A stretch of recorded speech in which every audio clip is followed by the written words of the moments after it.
Hi again, this is Sarah from Chili and Moy Farm, and today I'm going to make soap with the goat milk that I milk from my goats. So I have learned over the years that making soap is both art and science. So sometimes there's a learning curve. That's what I tell everybody.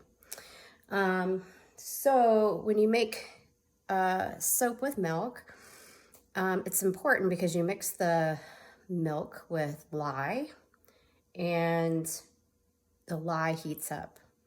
So if you just pour the lye over the milk, it's going to scorch and burn and turn this ugly shade of orange. I've done it. It's really nasty. It smells bad and it looks horrible. So you want to start with frozen milk, which I freeze milk periodically throughout the year so I have enough to make soap all year. So I have a recipe, and my recipe requires 10.39 ounces of goat milk. So in here is frozen, the milk. And as I begin, I'm going to kind of do two things at once. I'm going to be putting my lye and my milk together. At the same time, I'm going to be warming up my oils. So we're going to start with the milk. Okay, so I'm going to measure my lye. I broke up the milk that was frozen, and it's in my container. And now I'm going to measure, and my recipe says 5.77 or 5 3/4 ounces of lye. So I'm going to measure that out. And if you notice, oops, I have gloves, got a little bit extra in there.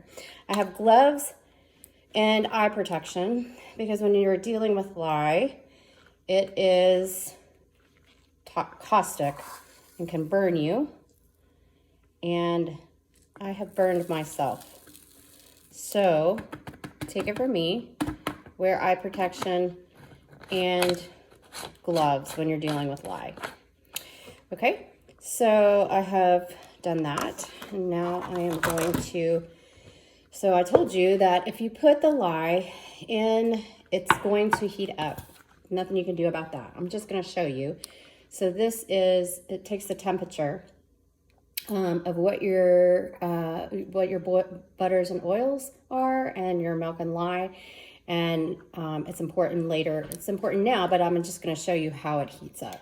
So when I take the temperature, it's 37 degrees Fahrenheit, okay?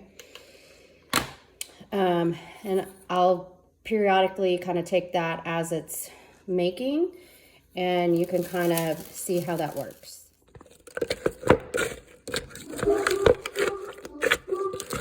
You see how that's already melting the milk. Okay, so now I'm going to mix my butters and oils together.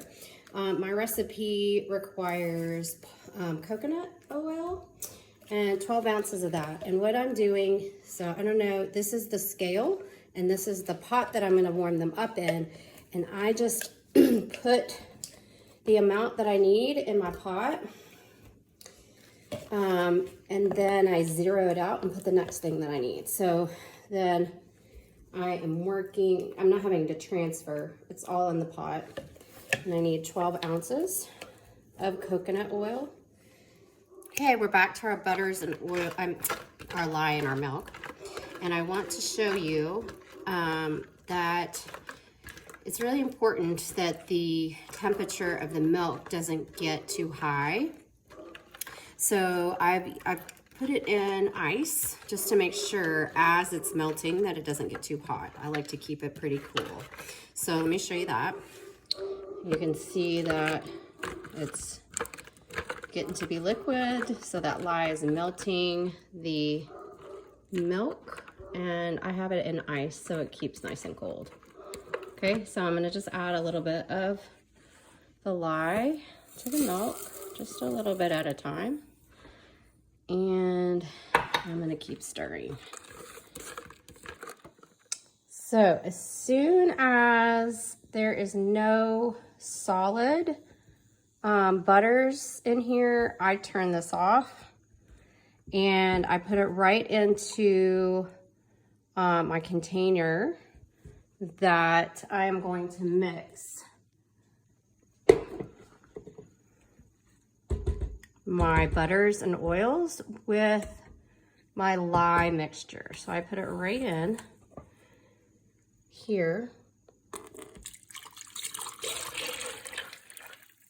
So it stops heating because I don't want it, when I put these two together, I want them to be at a close temperature. So I'm gonna grab the thermometer. So I wanna give you a tip about the lye and the milk. I'm gonna tell you, be patient. Be very patient. It might take up to 30 or 45 minutes to add your lye to your milk, but you wanna keep it cool so it doesn't have that bad smell, or it doesn't have a bad color, it doesn't curdle the milk. And that's really important. That's a lesson that I learned. So I wanna pass that on. So just be very patient and add your lye to your milk. Just make sure the lye that it's already in there is all dissolved, and the way that you know that is because it doesn't continue to increase in temperature. So just make sure with each little, like, 1 to 2 teaspoons that you're adding, the lye that you're adding, that you add it very slowly.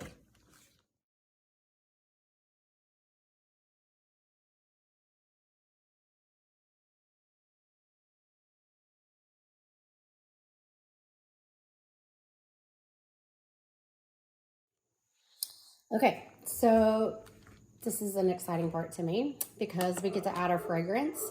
Now, some people will add fragrance after they have brought their soap to trace. It's just a matter of what you like. I've had that happen, and it brings my soap, it seizes my soap, not all fragrances, but I've had that happen to me before, and I don't want to ever have that happen again. So I actually add my fragrance right to my oils before I put them together, okay? So today I'm making Macintosh apple soap, and I use Candle Science. Their fragrance oils are always so nice, and I like the way it interacts with my butters and oils and my milk and lye, and I really haven't had too much problems with them. So I add 3 ounces of, so I'm measuring right here, and I have this zeroed out. So it's just gonna tell me how much I have. And when I get to 3, I'm going to stop. Okay, and that's it. Okay, so the next thing I do is prep the color. So I'm only using one color for this. It's Macintosh apple. I'm just making it red, and I'm adding a little bit of poppy seed in it for exfoliant to make it like a scrub. So this is what I'm gonna do. I took a little bit of the oil, like a tablespoon or so of the oil, and put it in this container, and then added the colorant in there, and then mixed it really well. Okay, first thing is I'm gonna pour this in. And because they're similar temperatures, and the right amount of mixture, you shouldn't have any acceleration. So I just pour. Take this out of here. Actually, we don't need that water anymore. I'm just gonna mix with my spoon, and then I'm gonna use this, my emulsifier.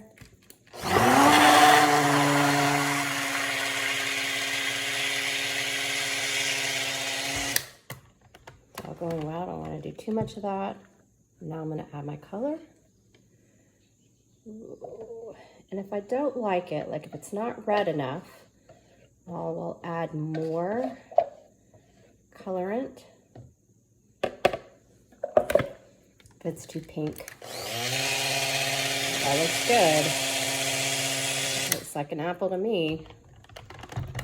That's beautiful. Make sure that's all mixed up well. Remember, I already added my scent, so that's great. I'm gonna add some poppy seeds. because I want to add a little bit of scrub to it. I can just do that with my, oh, that's a great color. Now we're gonna pour the loaf. I got it really nice and thick so I can make a pretty top. And I'm just gonna pour it in here. This one's nothing special because it's all one color. It's got a little bit of that, the poppy seed in it to have some exfoliant in the soap. But, you know, there's no swirls or anything like that. So it's pretty easy. This is really easy. Remember I told you that making soap is an art and a science. The art part is the swirls, and we'll probably do that in the next one. I'm doing a autumn glow, and we'll do like 3 colors for that, and we'll do some swirls, and that'll be nice. But this one, we're just gonna make plain. I'll do some things on the top to make the top nice, but this one's pretty easy. Okay, so it is the next day, and I'm going to cut my soap that we made yesterday. So the first thing I'm going to do is take it out of here, and it comes right out of the form, the loaf, and I have a nice cutter. Let's see if you can see that. Yeah, there you go. And I'm just gonna cut this, and you know, when you cut the one that just has one color, it's not too exciting. But let's see, you can see that, and you can see the nice poppy seed in there that will be good for exfoliation, but not too much. So I'm gonna cut this loaf, and then it just needs to sit for a bit, couple weeks, and it's cured, and then you can use the soap. Thanks, guys. I'm gonna, oh, I meant to say, I'm going to put the recipe in the description of this video so that you can have it, and then you're welcome to ask me any questions if you try it. I did put it through the soap calculator, so that's why it has like, you know, 10.39 or whatever, you know, but you definitely need a scale when you're making soap. So subscribe and like our videos, and I'll make more. Bye.